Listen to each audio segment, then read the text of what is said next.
warahmatullahi wabarakatuh. Waalaikumsalam warahmatullahi wabarakatuh.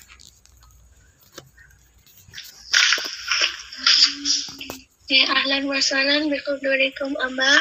Sebelum Abah memulai kajian kitab Al-Hikam, mari kita bersalawat terlebih dahulu kepada baginda Rasulullah Sallallahu Alaihi Wasallam. Sallu ala Nabi Muhammad. Ya Nabi salam alaika,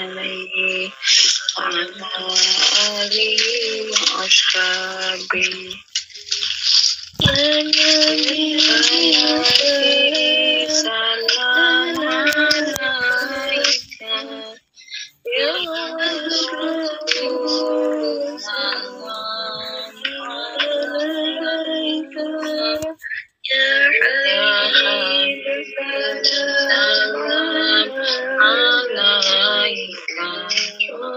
salam alaika,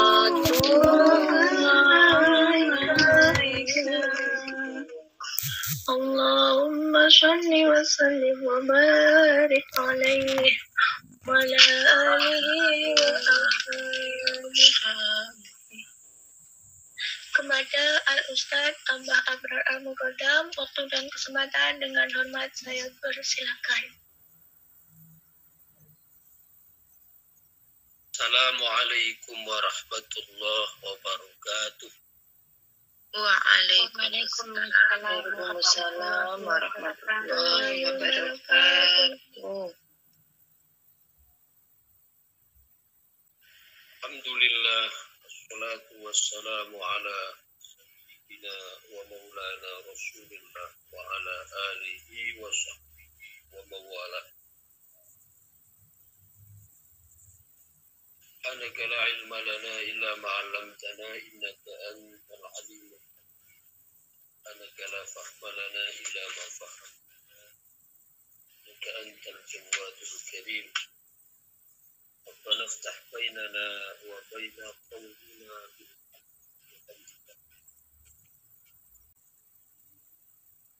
Kita lanjutkan pembahasan Al-Hikam. Pada pertemuan sebelumnya kita sampai hikam yang ke 136.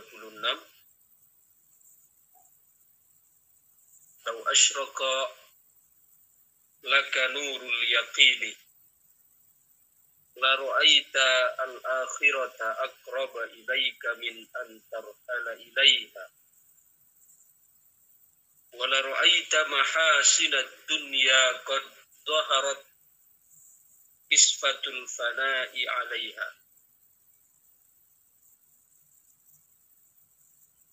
Apabila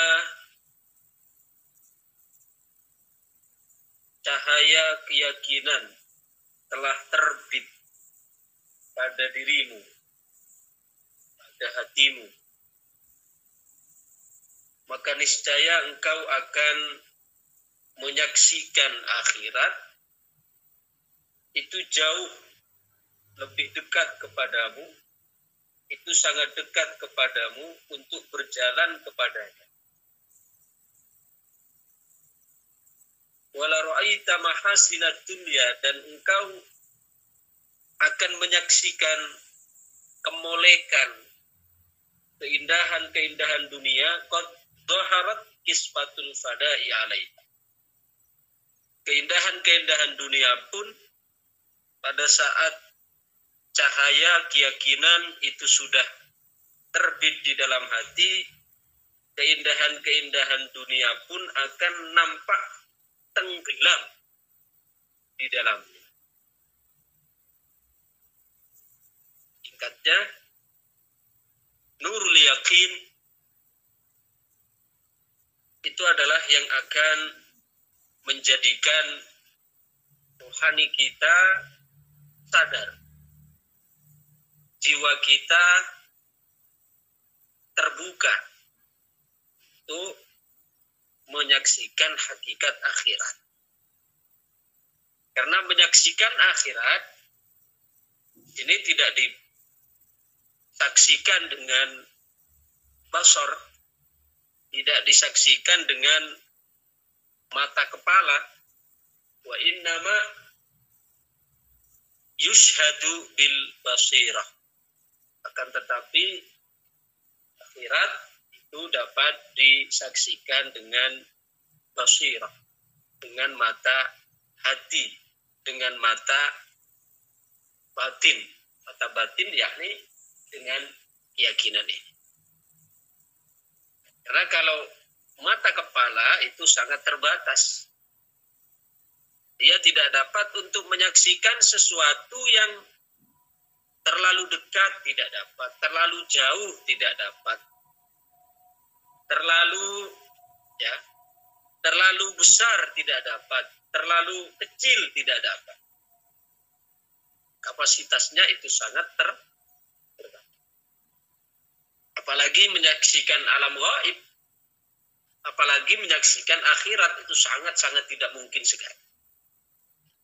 Sedangkan masih alam nyata saja, mata kepala kita masih sangat terbatas. Itu tadi, terlalu kecil. Padahal ini masih alam nyata toh. Terlalu kecil. Coba kita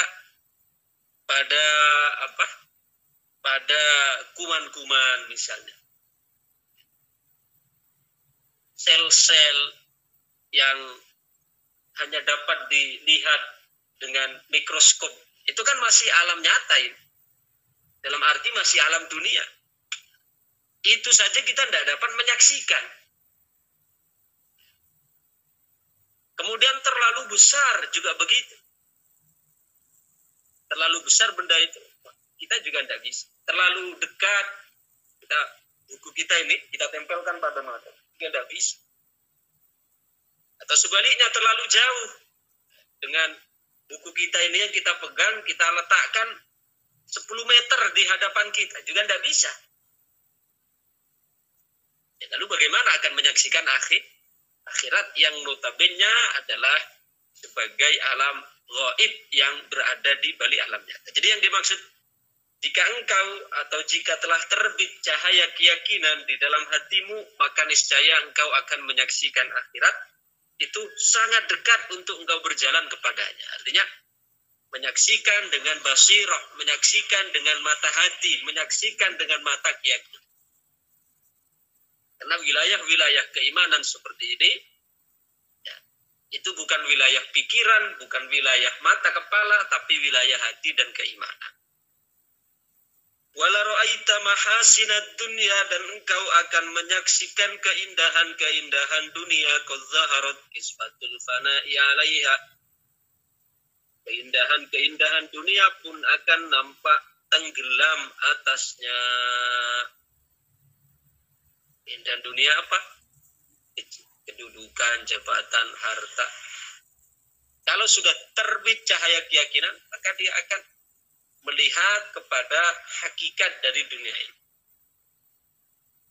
Artinya tidak tergiur, tidak kemudian terikat. Karena semua keindahan, kemudian kemewahan yang ada di dunia ini adalah bersifat sementara dan tidak abadi. Ilusi. Baik, sekarang kita lanjutkan pada hikam berikutnya, hikam yang ke-137. Qala radhiyallahu anhu ma hajabaka an wujudillah, ma hajabaka anillahi wujudu mawjudin ma'ahu, idh la syai'a ma'ahu, wa innama hajabaka anhu tawahumu mawjudin ma'ah. Ma hajabaka ora ngalangi ing sira, ma hajabaka ora ngalangi ing sira, tidaklah menghalangimu anillahi saking Gusti Allah, tidaklah menghalangimu dari Allah. Apa wujudu mawjudin, apa wujudu mawjudin, anani barang kang den Ya, apa wujudu mawujudin anane perkara kang mawujud ma'ahu sertane Allah.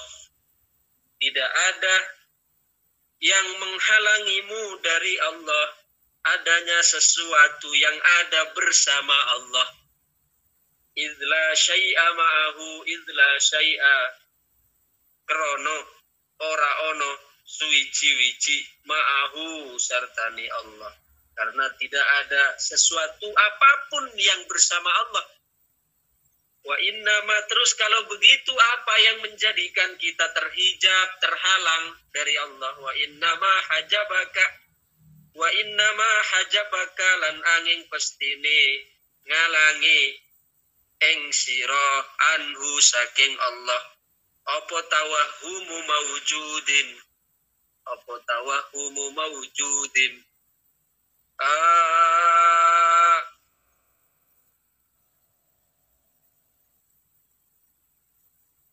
ilusi barang kang mawujud ma'ahu sartani Allah.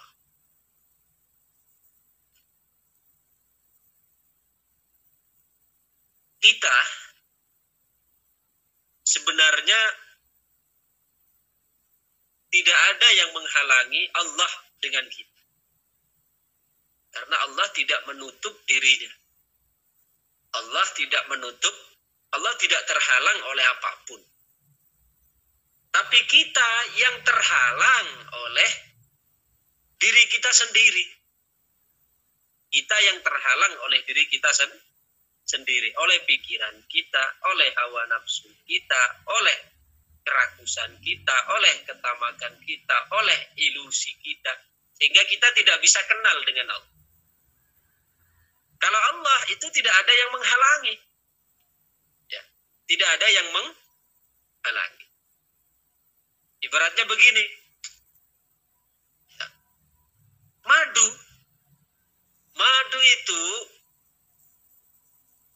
itu rasanya manis. Ya, rasanya manis.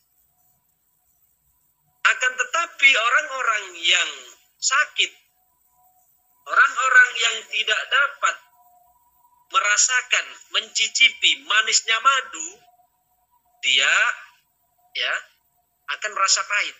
Orang sakit, lidahnya itu pahit, sehingga madu yang manis itu dianggap pahit.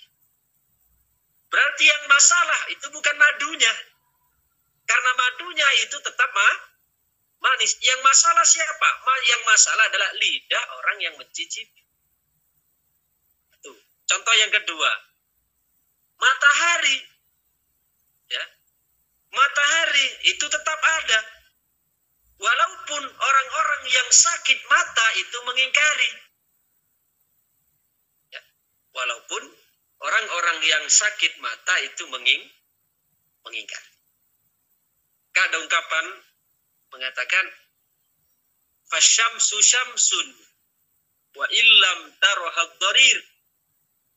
Matahari tetaplah matahari walaupun orang-orang buta, orang-orang yang sakit mata itu mengingkari.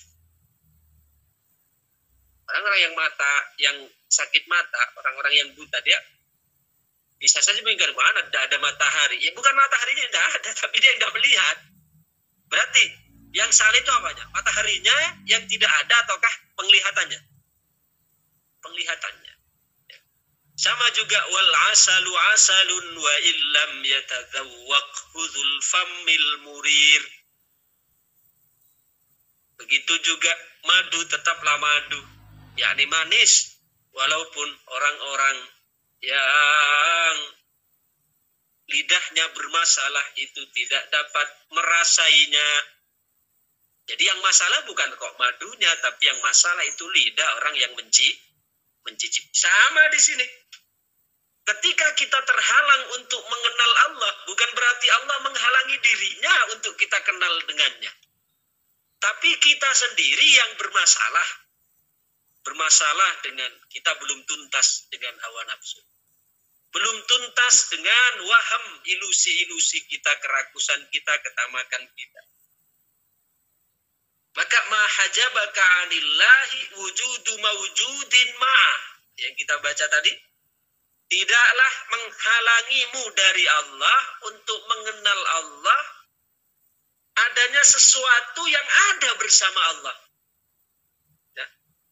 Idla syai'a ma'ahu, karena tidak ada apapun yang bersama Allah. Allah itu tidak ada bersama apapun. Yang menghalangi Allah tidak ada.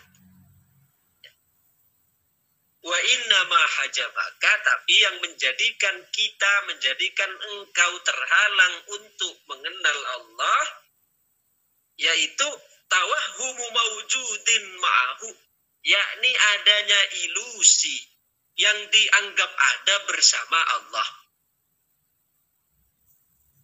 Seperti apa ini pemahamannya? Coba kita baca syarahnya. Ma hajabaka, tidaklah menghalangimu ayyuhal muridu, wahai para murid. Tidaklah menghalangimu wahai para murid al-mahjubu, sesuatu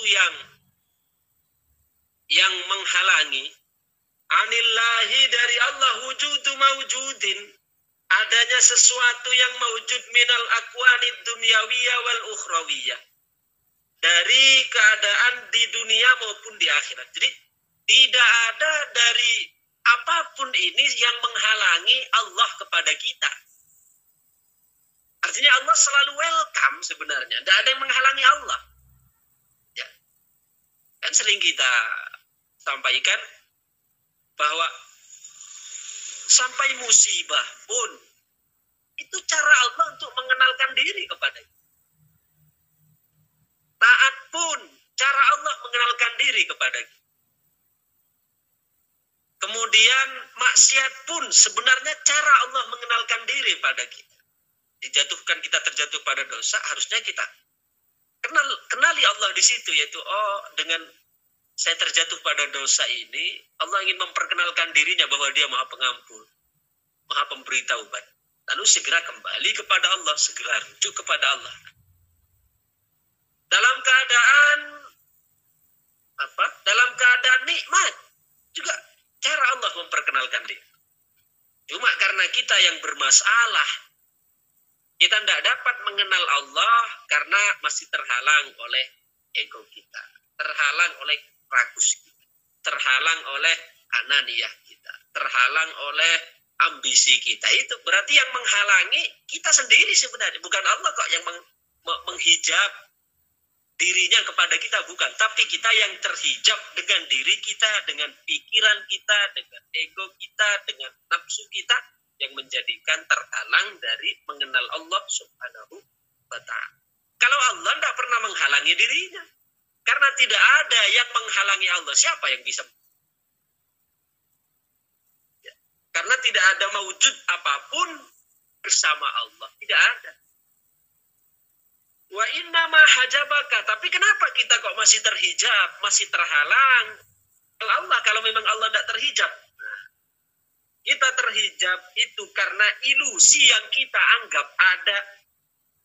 Aitawahumu ka'annama siwahu lahu wujudun, yaitu pikiranmu, ilusi yang sengaja engkau hadirkan bahwa selain Allah itu ada.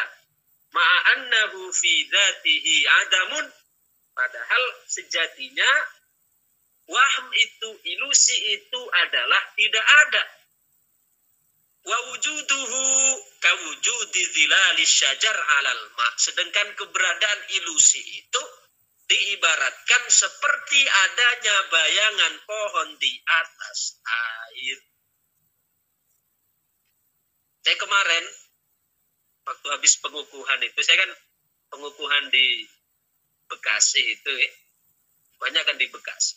Itu saya baru datang kemarin hari Selasa, hari Senin.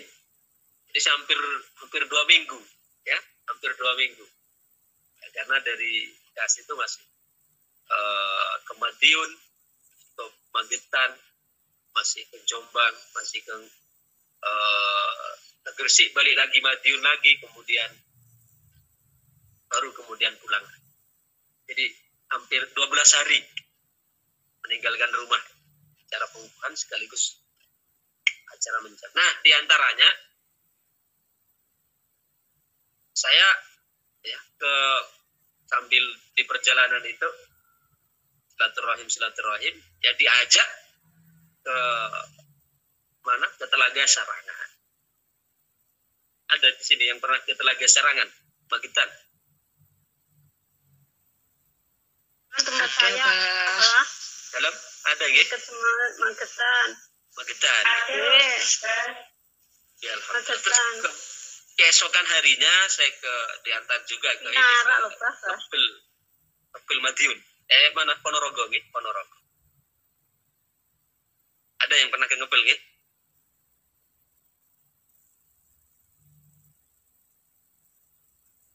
Yang ke Ngebel ada yang.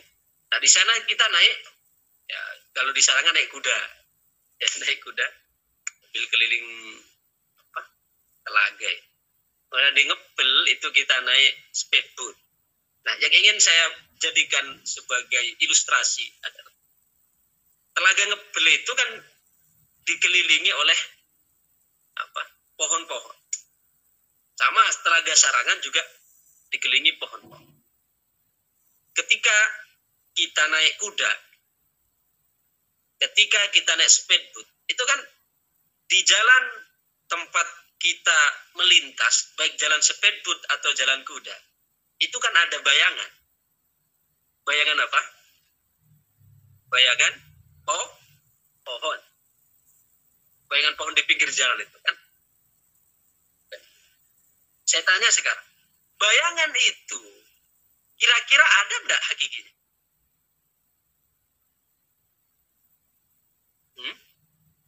Bayangan pohon tersebut yang di atas telaga atau di atas jalan, di bahu jalan itu, kira-kira ada enggak bayangan itu? Enggak ada. Nah, itu kan hanya seperti ada gitu kan? Seperti ada, tapi hakikatnya kan enggak ada. Paham? Sepertinya ada, tapi hakikatnya enggak ada. Karena sekarang kalau saya naik speedboat di Telaga Sarangan itu, kemudian di situ di air nampak ada bayangan pohon. Kira-kira saya perlu enggak menghentikan perahu itu karena saya anggap tidak bisa melanjutkan perjalanan? Tidak perlu. Kenapa? Karena bayangan itu walaupun segede orang dewasa bergandengan tangan, 10 orang gedenya pohon itu misalnya, nampak di air, itu enggak akan pengaruh apapun. Enggak akan menjadikan perahunya itu terbalik misalnya. Enggak akan menjadikan perahunya itu lantas terhempas di situ, enggak. Walaupun pohonnya itu gede. Kenapa? Karena yang ada di air itu bayangan. Sama begitu juga. Berarti adanya bayangan itu sesuatu yang dianggap ada, padahal hakikatnya tidak ada. Paham betul lagi ilustrasinya? Paham, Mbak. Nah, jadi tidak ada sebenarnya. Jadi kalau sekarang justru konyol kalau saya begitu speedboatnya kencengan, itu berputar. Tiba-tiba di depan saya itu ada bayangan pohon besar yang ada di tepi telaga itu, ya, bayangan pohon besar itu. Lalu saya hentikan, wah, tidak bisa maju ini, kan konyol toh. Kenapa? Karena bayangan itu sebenarnya tidak ada wujudnya, ya. Itu hanya sesuatu yang dianggap ada. Karena kalau saya meneruskan perjalanan, itu tidak akan memberikan dampak apapun. Dalam arti, perahu saya tidak akan terhempas kok. Karena itu bayangan. Sama begitu juga dalam kehidupan ini. Sesuatu yang menghalangi perjalanan kita, itu sebenarnya tidak ada, cuma kita anggap ada. Karena kita ilustrasikan ada, atau kita sekarang ilusikan ada, ya akhirnya menghambat perjalanan. Menghambat perjalanan kita. Padahal hakikatnya tidak ada. Jadi kalau saya misalnya sekarang, atau yang naik kuda sekarang, saya naik kuda ya. Itu kan banyak pohon-pohon besar. Bayangannya itu kan sampai ke jalan kan, pohon yang besar-besar itu. Begitu ada bayangan pohon besar di jalan tersebut, lalu saya berhenti. Kudanya saya hentikan, wah ini udah bisa lewat saya. Itu kan konyol toh. Kenapa? Karena bayangan itu sebenarnya tidak menghalangi apapun. Ya, tidak akan menjadikan kudanya itu jatuh, tidak akan. Kenapa? Karena itu hakikatnya tidak ada. Justru sekarang adanya bayangan yang ada pada jalan, bayangan pohon-pohon itu, jangan menjadikan kita berhenti. Karena walaupun nampak ada segede orang dewasa 10 orang bergandengan tangan, itu bayangannya nyampe di jalan raya, itu tidak akan menghentikan, tidak akan menjadikan kudanya tidak bisa melangkah, gitu. Soalnya bayang.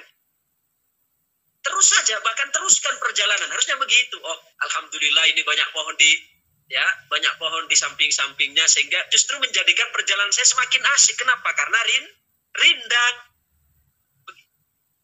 Bukan justru saya hentikan, wah ini ada pohon depannya tidak bisa melangkah. Padahal itu cuma bayangan, hakikatnya tidak ada. Paham boten? Paham. Begitu juga wa wujuduhu ka wujudi dhilalis syajar 'alal ma. Ya. Keberadaan waham yang kita anggap ada ini dalam perjalanan menuju Allah ini, pikiran kita misalnya, itu seperti kawujudi zilalis syajari, seperti adanya bayangan pohon alal ma, di atas air. Fa innaha, karena adanya bayangan di atas air, la tamna'u sayras sufun, karena adanya bayangan pohon pada atas air itu sama sekali tidak akan menghalangi perjalanan perahu. Karena hanya cuma apa? Bayangan, ilusi yang hakikatnya kalau kita pegang gini, ada enggak bendanya itu yang bisa kita tangkap? Tidak. Enggak ada wujudnya. Jadi walaupun segede apapun bayangan pohon yang ada depan perahu, enggak masalah, enggak akan menghancurkan perahu kok. Itu hanya bayangan kok, bisa enggak ngefek apa-apa. Berarti dengan demikian fala hajibala kanillah. Ya, begitu juga sebenarnya tidak ada yang menghalangi engkau dengan Allah illa tawahhuma wujudi ma siwahu la ghair. Sebenarnya tidak ada yang menghalangimu kepada Allah melainkan ilusimu sendiri. Wadzalika, nah ini dicontohkan lagi lebih gamblang ini. Wadzalika karajulin bata fi makanin wa aradal buras. Itu ibaratnya seperti orang yang bercamping. Ada orang bercamping ini di tengah hutan, ya. Kemudian dia ingin mengambil kayu, mungkin karena dia ingin bakar-bakar, ya, ingin bakar ayam, bakar ikan di situ. Maka dia akan mengambil kayu bakar. Setelah mendirikan camping, ingin mengambil kayu. Fasami asautar rih min kuwa hunaka fadhannahu zairon. Tiba-tiba dia keluar dari tendanya, ya, ketika sedang camping di dalam hutan itu, ketika akan mengambil kayu, tiba-tiba dia mendengar dari pertemuan kayu-kayu yang terhimpit itu mengeluarkan suara. Yang kayu kalau terhimpit gini kan, yang ranting-ranting pohon itu biasanya ketika bertemu dihembus angin itu kan mengeluarkan suara. Nah, suara yang keluar dari ranting-ranting pohon yang tertiup angin itu mengeluarkan suara seperti suara auman singa, seperti singa yang mengaum gitu. Ya. Famana'ahu dzalika, lalu dia tidak jadi mau ambil kayu. Karena dia sangka itu adalah suara singa. Coba. Sebenarnya yang menjadikan dia terhalang untuk mengambil kayu, ada betul tidak singa itu sebenarnya? Tidak ada. Tidak ada kan? Tidak ada kan? Ada, tapi suaranya itu saja. Hanya ilusi saja. Ya, itu hanya ilusi saja. Famanahu dzalika. Lalu dia tidak jadi ada singa ini. Ya, ada singa. Falamma asbaha lam yajid hunaka asadan. Ketika pagi sudah terang, dia lihat, loh, di mana singa tidak ada, padahal suaranya masih tetap ada waktu itu di pagi hari. Ya, seperti auman singa itu. Tapi dilihat tidak ada singa di situ. Wa inna marrihu in dhaghatat fi tilkal quwwah. Tetapi yang terlihat ternyata di situ ada pohon yang terhimpit terkena angin. Nah, dalam keadaan itu dia tidak jadi kan akhirnya untuk bakar-bakar ikan. Berarti yang menghalangi dia sebenarnya betul-betul adanya singa ataukah karena dia mengilustrasikan dia anggap ada singa di situ.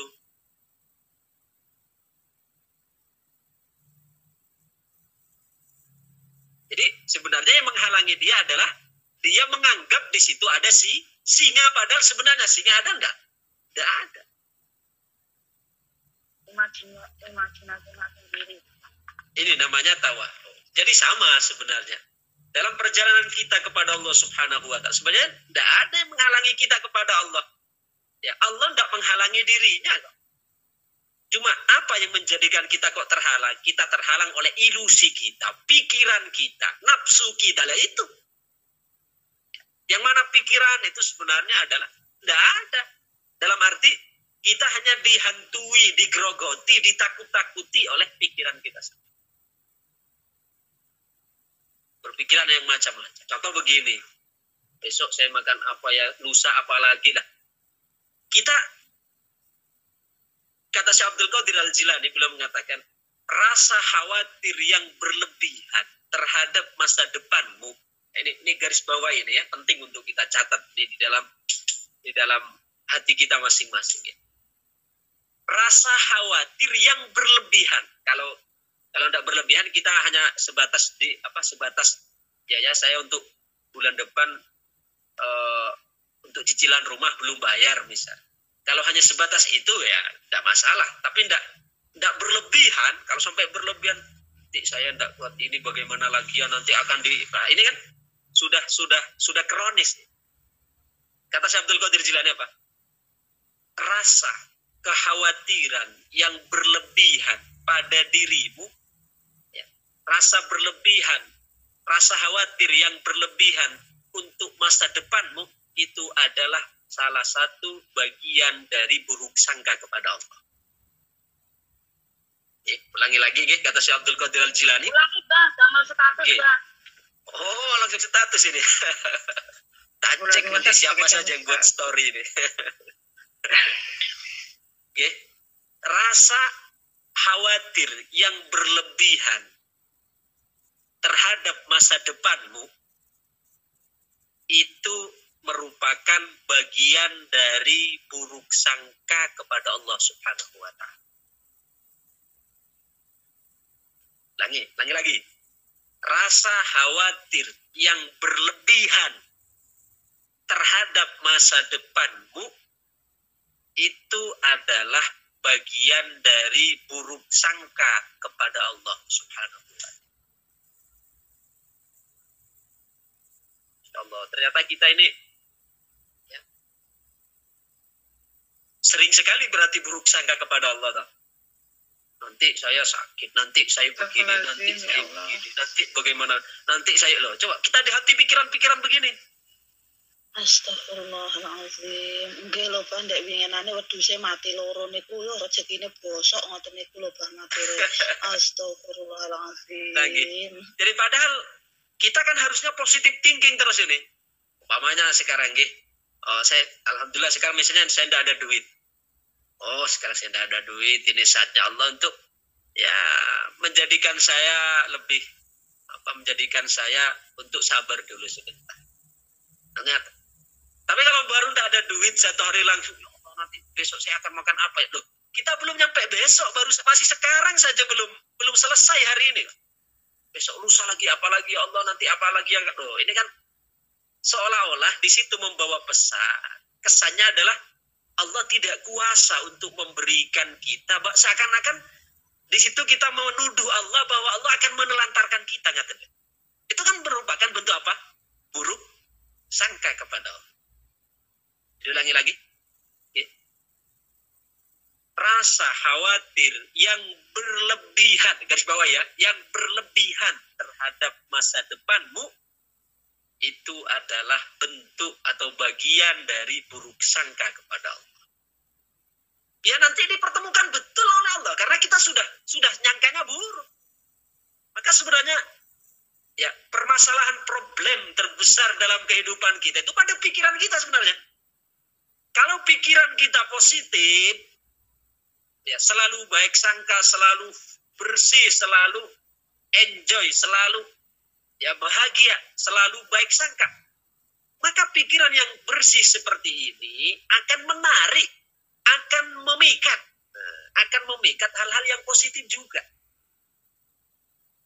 Jadi pertemukan betul oleh Allah dengan hal-hal yang positif. Tapi sebaliknya kalau sudah pikiran kita kotor, pikiran kita buruk, maka pikiran yang buruk ini juga akan memikat hal-hal yang buruk. Dipertemukan betul oleh Allah. Karena kita tadi sudah, ya, besok saya makan apa lagi, lusa lagi apa lagi, ya Allah saya bedah. Maka oleh Allah dipertemukan betul. Apa itu juga berlebihan kita. Nah, enggak. Maka kalau penting sekali. Jatuh gimana gitu, ternyata jatuh beneran, Mbah, ya Allah. Jatuh beneran, karena kita sudah kadang buruk sangka pada Allah. Ya dipertemukan betul oleh Allah. Maka kita manage pikiran ini. Pikiran yang bersih, pikiran yang baik, pikiran yang positif, itu akan memikat hal-hal yang positif. Dipertemukan betul oleh Allah. Maka ini pilihan kita sebenarnya. Tapi sebaliknya, kalau kita sudah kadung pikiran buruk, pikiran kotor, maka kita akan hancur dengan pikiran kita sendiri. Dipertemukan betul oleh Allah. Jangan nyalahkan Allah loh. Karena kita sudah kadung maka kita tinggal milih sekarang. Ingin bertemu hal-hal yang positif, positifkan pikiran. Maka pikiran yang positif akan memikat hal yang positif. Tapi sebaliknya, kalau ingin bertemu hal-hal yang buruk, ya burukkan pikiran kita. Karena pikiran yang buruk, pikiran yang kotor itu juga akan memikat hal-hal yang kotor. Mudah-mudahan ini menjadi satu renungan mendalam buat kita bersama untuk membenahi diri kita masing-masing dalam muamalah kita bersama Allah dan muamalah kita dengan sesama. Demikian pengajian kita pagi ini, mudah-mudahan menjadi tabadimu yang barokah dan manfaat di dunia wa dunya hatta al-akhirah. Amin amin ya rabbal alamin. Al-Fatihah.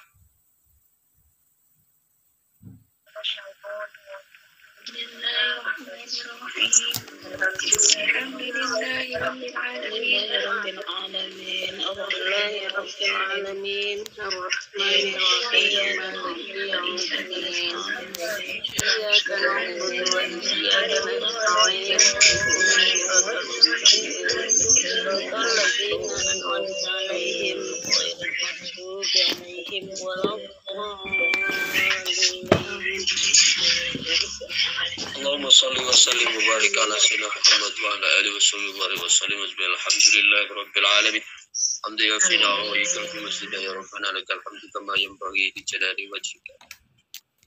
Allahumma salatan tunjina ya min jami'il ahwal wal afat. Kuna min sayyi'at tarfa'una bika ala darajati al-alas. Rabbana atina min ladunka rahmatan wa hayyi lana min amrina. Rabbana atina fid dunya hasanah. Hadza benar. Sallallahu ala sayyidina Muhammad wa ala alihi wasallam. Ana rabbika rabbil izzati amma yasifun. Salamun alal mursalin. Alhamdulillah. Fatihah.